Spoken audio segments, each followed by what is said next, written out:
ಇನ್ನು ವಾಲ್ಮೀಕಿ ನಿಗಮಕ್ಕೆ ಸಂಬಂಧಪಟ್ಟಾಗಿನ ಹಗರಣದ ಕುರಿತು ಇಡಿ ಚಾರ್ಜ್ ಶೀಟ್ ಸಲ್ಲಿಕೆ ಮಾಡಿರುವಂತಹ ವಿಚಾರವಾಗಿ ಶನಿವಾರ ಸಂತೆಯಲ್ಲಿ ಸಾರಿಗೆ ಸಚಿವ ರಾಮಲಿಂಗಾರೆಡ್ಡಿ ಹೇಳಿಕೆಯನ್ನ ಕೊಟ್ಟಿದ್ದಾರೆ. ಅಂದ್ರೆ ಕೊಡಗು ಜಿಲ್ಲೆ ಸೋಮಾರಪೇಟೆ ತಾಲೂಕಿನ ಶನಿವಾರ ಸಂತೆಯಲ್ಲಿ ಅವರು ಹೇಳಿದ್ದು, ಇಡಿ ಹಾಗೆ ಸಿಬಿಐ ಬಗ್ಗೆ ಹೆಚ್ಚಾಗಿ ಏನು ಹೇಳಬೇಕಾಗಿಲ್ಲ, ಮೇಲ್ನವರಿಂದ ಬರುವಂತ ನಿರ್ದೇಶನದಂತೆಯೇ ಅವರು ಕೆಲಸ ಮಾಡ್ತಾರೆ, ಇದೊಂದು ಷಡ್ಯಂತ್ರ ಅನ್ನುವಂತ ರೀತಿಯಾಗಿ ಅವರು ಆರೋಪವನ್ನ ಮಾಡಿದ್ದಾರೆ. ಏನು ಹೇಳಿದರೆ ಬನ್ನಿ ಕೇಳೋಣ.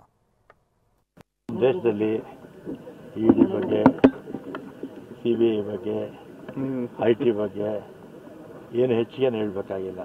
ಅವ್ರು ಏನು ದೆಹಲಿಯಿಂದ ಡೈರೆಕ್ಷನ್ಸ್ ಬರುತ್ತೆ ಆ ರೀತಿ ಮಾಡ್ತಾರೆ. ಇನ್ನು ವಿಪಕ್ಷದಲ್ಲಿದ್ದರಲ್ಲ ದೊಡ್ಡ ದೊಡ್ಡ ನಾಯಕರು, ಅವ್ರ ಮೇಲೆ ಬೇಕಾದಷ್ಟು ಆಪಾದನೆಗಳೆಲ್ಲ ಇತ್ತು. ಅವ್ರನ್ನೆಲ್ಲ ಕೂಡ ಅವ್ರ ಪಕ್ಷಕ್ಕೆ ಸೇರಿಸ್ಕೊಂಡು ಇದು ನಿರ್ಮಾ ವಾಷಿಂಗ್ ಪೌಡರ್ ನಿರ್ಮಾದಲ್ಲಿ ಕ್ಲೀನ್ ಮಾಡಿ ಒಬ್ಬರಿಗೆ ಮುಖ್ಯಮಂತ್ರಿ ಸ್ಥಾನ ಕೊಟ್ಟಿದ್ದಾರೆ ಆ ಪಕ್ಷ, ಇದರಲ್ಲಿ ಕಲ್ಕಟ್ಟ ಪಕ್ಷದಲ್ಲಿ. ಇನ್ನೊಬ್ಬರಿಗೆ ಉಪಮುಖ್ಯಮಂತ್ರಿ ಆಗಿದ್ದಾರೆ ಮಹಾರಾಷ್ಟ್ರದಲ್ಲಿ. ಇನ್ನೊಬ್ಬರು ನಮ್ಮ ಪಕ್ಷದ ಮುಖ್ಯಮಂತ್ರಿ ಆಗಿದ್ದರು ಮಹಾರಾಷ್ಟ್ರದಲ್ಲಿ, ಅವ್ರನ್ನೂ ಅವ್ರ ಪಕ್ಷಕ್ಕೆ ಸೇರಿಸ್ಕೊಂಡ್ರು. ಈ ರೀತಿ ಅನೇಕ ಆಪಾದನೆಗಳಿದ್ದಂಥವನ್ನ ಅವ್ರ ಪಕ್ಷಕ್ಕೆ ಸೇರಿಸ್ಕೊಂಡು ಅವ್ರಿಗೆ ಹುದ್ದೆಗಳೆಲ್ಲ ಕೊಟ್ಟು ಮಾಡ್ತಾರೆ. ಯಾರು ಅವ್ರ ಮಾತು ಕೇಳೋದಿಲ್ಲ, ಅವ್ರ ಮೇಲೆ ಇದನ್ನೆಲ್ಲ ಮಾಡ್ತಾರೆ. ಅಂದರೆ ಬಿಜೆಪಿ ಕುತಂತ್ರನೇ. ದೇಶದಲ್ಲಿ 10 ವರ್ಷದಿಂದ ಇದೇ ಕೆಲಸ ನಡೀತಾ ಇದೆ. ಇದೇನು ಓವರಾಲ್ ಆಗಿ ಈ ವಾಲ್ಮೀಕಿ ಹಗರಣಕ್ಕೆ ಸಂಬಂಧಪಟ್ಟ ಹಾಗಿನ ಇಡಿ ಚಾರ್ಜ್ ಶೀಟ್ ಸಲ್ಲಿಕೆ ಆದಂತ ನಂತರದಲ್ಲಿ ಯಾವ ರೀತಿಯಾದಂಥ ಬೆಳವಣಿಗೆಗಳಾಗ್ತಾ ಇದೆ, ಪ್ರಸನ್ನ ನಮ್ಮ ಪ್ರತಿನಿಧಿ ಇದಕ್ಕೆ ಸಂಬಂಧಪಟ್ಟಂಗೆ ಮತ್ತಷ್ಟು ಡೀಟೇಲ್ಸ್ ಅನ್ನ ಕೊಡ್ತಾರೆ.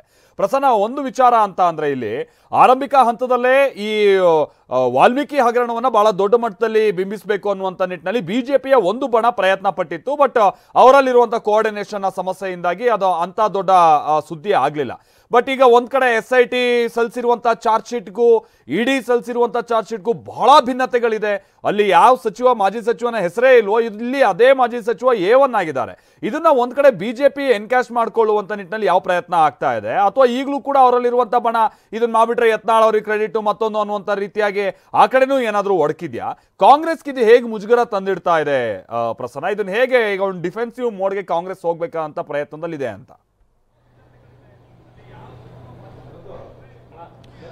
ಮಾಲ್ತೇಶ್, ಬಿಜೆಪಿ ಇದೀಗ ರಾಜ್ಯ ಸರ್ಕಾರದ ವಿರುದ್ಧ ಮತ್ತೊಂದು ಸುತ್ತಿನ ಸಮರವನ್ನ ಸಾರೋದಕ್ಕೆ ಸನ್ನದ್ಧವಾಗಿದೆ. ಮೂಡಾ ಪಾದಯಾತ್ರೆನ ಬಿಜೆಪಿ ಮಾಡಿದಂತಹ ಸಂದರ್ಭದಲ್ಲಿ ಯಾರಿಗೂ ಕೂಡ ಇದು ಒಮ್ಮತದ ಅಭಿಪ್ರಾಯ ಆಗಿರಲಿಲ್ಲ. ಸ್ವತಃ ಮೈತ್ರಿ ಪಕ್ಷದಲ್ಲಿಯೇ ಒಮ್ಮತದ ನಿರ್ಧಾರಕ್ಕೆ ಬರೋದಕ್ಕೆ ಸಾಧ್ಯ ಆಗಿರಲಿಲ್ಲ.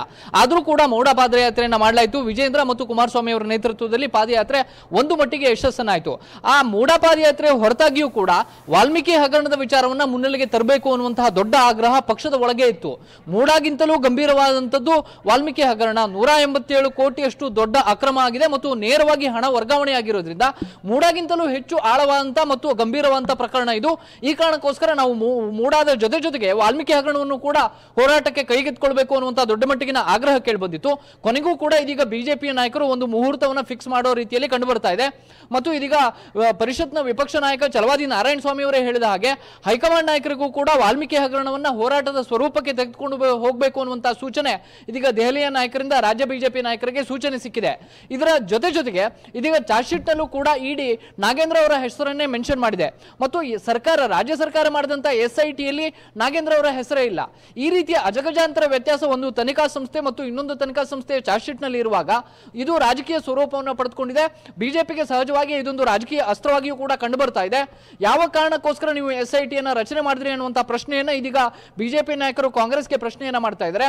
ವಾಲ್ಮೀಕಿ ಹಗರಣದಲ್ಲಿ ನಾಗೇಂದ್ರ ಅವರಿಗೆ ಕ್ಲೀನ್ ಚಿಟ್ ಕೊಡಬೇಕು ಅನ್ನುವಂತ ಕಾರಣಕ್ಕೋಸ್ಕರವೇ SIT ಅನ್ನ ಮಾಡಲಾಯಿತು ಮತ್ತು ಸರ್ಕಾರದ ನಿರ್ದೇಶನದ ಪ್ರಕಾರವೇ ಮಾಜಿ ಸಚಿವ ನಾಗೇಂದ್ರ ಅವರ ಹೆಸರನ್ನ SIT ತನಿಖೆಯಿಂದ ಕೈ ಬಿಟ್ಟಿದೆ ಅನ್ನುವಂತ ಒಂದು ಆಕ್ಷೇಪವನ್ನು ಇದೀಗ ಬಿಜೆಪಿ ನಾಯಕರು ಎತ್ತುತ್ತಾ ಇದ್ದಾರೆ. ಇದಕ್ಕೆ ಪೂರಕ ಅನ್ನೋ ಹಾಗೆ ಇದೀಗ ಇಡಿ ಪ್ರಕರಣದಲ್ಲೂ ಕೂಡ ನಾಗೇಂದ್ರ ಅವರೇ ಮುಖ್ಯ ಆರೋಪಿ ಮತ್ತು ಅವರ ಸೂಚನೆಯ ಮೇರೆಗೆ ಸಂಪೂರ್ಣವಾದಂತಹ ಹಣ ವರ್ಗಾವಣೆ ಆಗಿದೆ. ಬಳ್ಳಾರಿ ಚುನಾವಣೆಗೆ ಇದು ಬಳಕೆಯಾಗಿದೆ. ಬೇರೆ ಬೇರೆ ಲೋಕಸಭಾ ಕ್ಷೇತ್ರದ ಚುನಾವಣೆಗಳಿಗೂ ಕೂಡ ಈ ಹಣವನ್ನ ತೆಗೆದುಕೊಂಡು ಹೋಗಲಾಗಿದೆ ಅನ್ನುವಂತ ಅಂಶ ಏನಿದೆ ಇದು ಬಿಜೆಪಿಗೆ ಇದೀಗ ಮತ್ತೊಂದು ಬಹುದೊಡ್ಡ ಅಸ್ತ್ರವಾಗಿದೆ. ಮತ್ತು ಬಿಜೆಪಿಯ ಒಳಗೆ ಇರುವಂತಹ ಭಿನ್ನಾಭಿಪ್ರಾಯಗಳನ್ನ, ಭಿನ್ನಮತಗಳನ್ನ ಸರಿದೂಗಿಸಿಕೊಳ್ಳೋದಕ್ಕೆ ಇದೊಂದು ಅವಕಾಶ ಅಂತ ಕಂಡು ಬರ್ತಾ ಇದೆ. ಯತ್ನಾಳ್ ಅವರು ಮತ್ತು ರಮೇಶ್ ಜಾರಕಿಹೊಳಿ ಅವರು ಮತ್ತು ಉತ್ತರ ಕರ್ನಾಟಕದ ಭಾಗದ ಎಲ್ಲ ನಾಯಕರು ಕೂಡ ಮೂಡಾದ ಜೊತೆಗೆ ವಾಲ್ಮೀಕಿಯನ್ನ ಹೆಚ್ಚು ನಾವು ದೊಡ್ಡ ಮಟ್ಟಿಗೆ ತೆಗೆದುಕೊಂಡು ಹೋಗಬೇಕಿತ್ತು ಅನ್ನುವಂತ ಅಭಿಪ್ರಾಯವನ್ನು ವ್ಯಕ್ತಪಡಿಸಿದ್ದಾರೆ.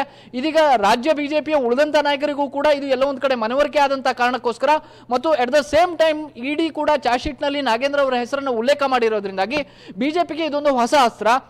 ಮತ್ತು ತನ್ನ ಒಳಗಿರುವಂತಹ ಭಿನ್ನಾಭಿಪ್ರಾಯಗಳನ್ನ ಸರಿ ಮಾಡ್ಕೊಳ್ಳೋದಕ್ಕೆ ಈ ಪಾದಯಾತ್ರೆ ಕಾರಣ ಆಗ್ಬಹುದು ಅನ್ನುವಂಥ ಕಾರಣಕ್ಕೋಸ್ಕರ, ಜೊತೆಗೆ ನಾಳೆ RSS ಮತ್ತು ಬಿಜೆಪಿಯ ಸಭೆ ಕೂಡ ನಿಗದಿಯಾಗಿದೆ. ಆ ಸಭೆಯಲ್ಲೂ ಕೂಡ ಈ ಒಂದು ಒಮ್ಮತದ ಹೋರಾಟಕ್ಕೆ ಒಂದಷ್ಟು ರೂಪುರೇಷೆಗಳನ್ನ, ಸಲಹೆಗಳನ್ನ ರಾಷ್ಟ್ರೀಯ ಸ್ವಯಂ ಸೇವಕ ಸಂಘದ ಪ್ರಮುಖರು ಕೂಡ ರಾಜ್ಯ ಬಿಜೆಪಿ ನಾಯಕರಿಗೆ ಕೊಡಬಹುದು. ಮತ್ತು ಬಿಜೆಪಿಯಲ್ಲಿ ಇರುವಂತಹ ಉತ್ತರ ಕರ್ನಾಟಕ ಭಾಗದ ನಾಯಕರು ಮತ್ತು ದಕ್ಷಿಣ ಕರ್ನಾಟಕದ ಭಾಗದ ನಾಯಕರು ಅನ್ನುವಂಥ ಏನು ಕಂದಕ ಇದೆ ಅದನ್ನ ಸರಿದೂಗಿಸಿಕೊಳ್ಳೋದಕ್ಕೆ ಈ ಒಂದು ವಾಲ್ಮೀಕಿ ಪಾದಯಾತ್ರೆ ಕೂಡ ಕಾರಣ ಆಗ್ಬಹುದು. ಈ ಕಾರಣಕ್ಕೋಸ್ಕರ ವಾಲ್ಮೀಕಿ ಪಾದಯಾತ್ರೆನ ಮತ್ತೊಂದು ಸುತ್ತು ದೊಡ್ಡ ಮಟ್ಟಕ್ಕೆ ತೆಗೆದುಕೊಂಡು ಹೋಗಬೇಕು. ಮೂಡಾ ಪಾದಯಾತ್ರೆಯನ್ನು ಯಾವ ರೀತಿ ಉತ್ಸಾಹದಿಂದ ಮಾಡಿದ್ವಿ, ವಾಲ್ಮೀಕಿ ಪಾದಯಾತ್ರೆಯನ್ನು ಕೂಡ ಅದೇ ಮಟ್ಟಿಗಿನ ಉತ್ಸಾಹದಿಂದ ಮಾಡಬೇಕು ಅನ್ನುವಂತಹ ಒಂದು ನಿಶ್ಚಯಕ್ಕೆ ಇದೀಗ ಬಿಜೆಪಿ ನಾಯಕರು ಬಂದಿದ್ದಾರೆ. ಅದರ ಸ್ವರೂಪ ಹೇಗಿರುತ್ತೆ ಅನ್ನೋದ್ರ ಬಗ್ಗೆ ಇನ್ನೂ ಕೂಡ ಅಂತಿಮ ತೀರ್ಮಾನ ಆಗಿಲ್ಲ. ಆ ಒಂದು ಹೊಣೆಗಾರಿಕೆಯನ್ನು ಕೂಡ ಬಿಜೆಪಿ ರಾಜ್ಯಾಧ್ಯಕ್ಷ ವಿಜೇಂದ್ರ ಅವರ ಹೆಗಲ ಮೇಲೆ ಹಾಕಲಾಗಿದೆ. ಯತ್ನಾಳ್ ಮತ್ತು ರಮೇಶ್ ಜಾರಕಿಹೊಳಿ ಅವರ ಬಣ ಮತ್ತು ರೆಬೆಲ್ ನಾಯಕರು ಅಂತ ಯಾರು ಗುರುತಿಸಿಕೊಂಡಿದ್ದಾರೆ ಅವರು ಮತ್ತು ರಾಜ್ಯ ಬಿಜೆಪಿಯ ನಾಯಕರು ಒಂದಾಗೋ ತನಕ ವಾಲ್ಮೀಕಿ ಪಾದಯಾತ್ರೆಗೆ ಅಷ್ಟು ಸ್ವರೂಪ ಸಿಗೋದಿಲ್ಲ. ಆದ್ರೆ ಸದ್ಯದ ಮಟ್ಟಿಗಂತೂ ವಾಲ್ಮೀಕಿ ಪಾದಯಾತ್ರೆಯನ್ನು ಕೂಡ ಮಾಡೋ ಮೂಲಕ ರಾಜ್ಯ ಕಾಂಗ್ರೆಸ್ ಸರ್ಕಾರವನ್ನ ಮತ್ತಷ್ಟು ಮುಜುಗರಕ್ಕೆ ಈಡು ಮಾಡೋದಕ್ಕೆ ಇದೀಗ ಬಿಜೆಪಿ ತೀರ್ಮಾನವನ್ನ ತೆಗೆದುಕೊಂಡಿದೆ. Maltesh, thank you Prasanna.